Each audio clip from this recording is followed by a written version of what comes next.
Welcome to our local wellness policy presentation. Today we'll talk about the requirements for local wellness policies and give you some tips and resources for getting started.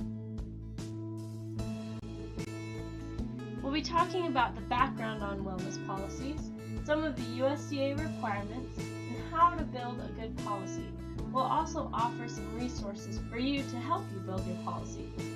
I hope you noticed throughout the presentation some of the pictures that we have. These pictures were taken at Utah schools. In 2006, all local education agencies must have a local wellness policy. That was passed as part of the WIC Reauthorization Act of 2004. In 2010, more specific requirements came as part of the Healthy Hunger-Free Kids Act.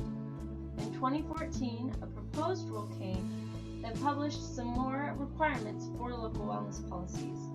The final rule just came on July 29, 2016. So what is a local wellness policy?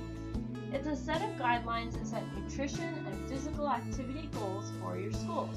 It also sets standards for all the food that is sold or not sold in your school. It sets goals for promoting a healthy school environment, and it also makes policies, goals, and progress available to the public. So which goals need to be included in your local wellness policy? Well, you need to decide how to promote nutrition as part of your school environment.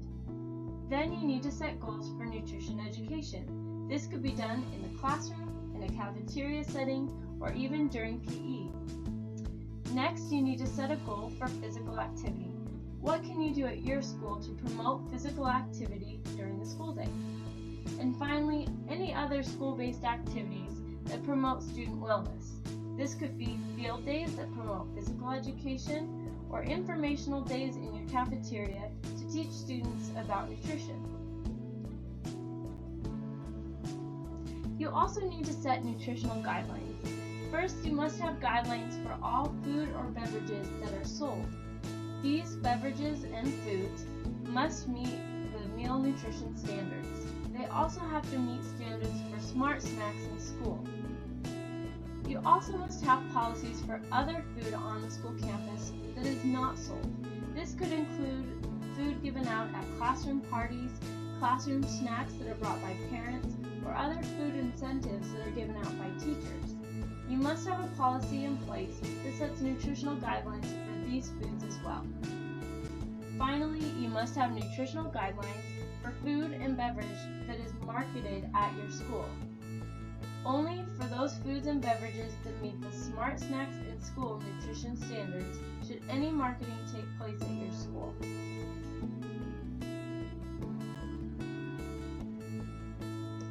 Alright, so who must be involved in your wellness policy committee?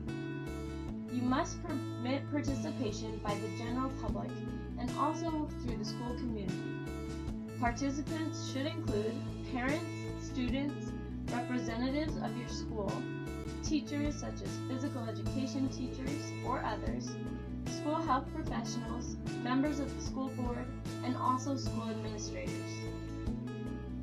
The wellness policy should never be developed by a single person. You must also develop wellness policy leadership.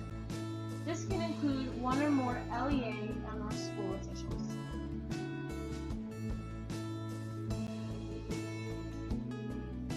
Next, you have to track your progress. How are you doing? Look at your wellness policy at least every 3 years during the triennial assessment. You must look at compliance with your policy. You have a policy, but are people actually following it in the classroom, in the cafeteria, etc.? Then look at how your policy compares to model policies. Finally, review progress reports that have been taken periodically. Are you keeping up with all the goals that you've set?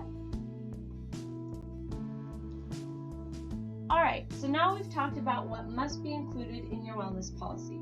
So how do you get started?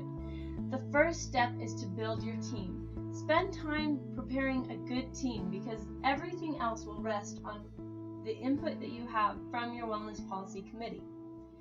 Advertise the opportunity to get involved.